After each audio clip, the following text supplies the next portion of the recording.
Pernahkah duit anda secara tiba-tiba lenyap daripada akaun bank anda? Perkara ini bukanlah mengejutkan kerana ia juga pernah berlaku kepada Hafizul sendiri.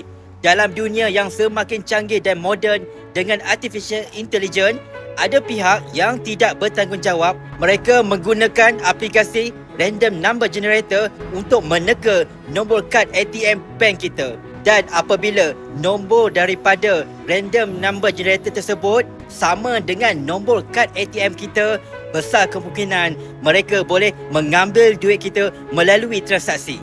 Sebenarnya, duit dalam akaun bank kita tidak 100% selamat. Sebab itu, kita perlu mengalihkan sebahagian simpanan duit tunai kita dalam akaun bank ke dalam bentuk logam emas supaya ianya tidak lenyap dicuri oleh pihak yang tidak bertanggungjawab ini. Hubungi Hafizul sekarang bagaimana nak menukarkan simpanan duit tunai dalam akaun bank kita kepada bentuk simpanan emas supaya simpanan jangka masa panjang kita berada di luar sistem kewangan dan sistem perbankan.